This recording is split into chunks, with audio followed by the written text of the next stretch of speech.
માતાજી। જ્યોતિષશાસ્ત્રમાં ગણાતા માયાવી ગ્રહ રાહુએ ચાલ બદલી છે।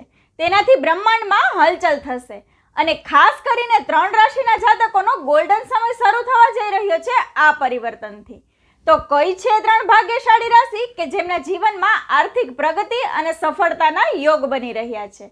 તો ચાલો એ જાણીએ। એ પહેલા કમેન્ટમાં જય માતાજી લખી દેજો।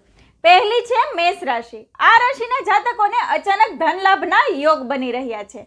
અટકેલા કામ હવે પૂર્ણ થશે। કરિયરમાં નવી જવાબદારીઓની શક્યતાઓ છે। બીજી છે મિથુન રાશિ। આ રાશિના જાતકોને આ સમય વરદાન સમાન સાબિત થશે। નોકરીમાં નવી તકો, વ્યાપારીઓને નવા ક્લાયન્ટ, મોટા પ્રોજેક્ટ મળવાથી આ નફામાં મોટો ઉછાળો આવશે। અને ત્રીજી છે સિંહ રાશિ।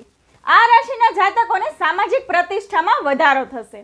તમારી ઓળખનો વ્યાપ વધશે। રોકાણ અને આર્થિક બાબતોમાં ફાયદો થવાની સંભાવના છે। તો આ વિડીયોને આ 3 રાશિના જાતકો સુધી જરૂરથી શેર કરજો। જય માતાજી।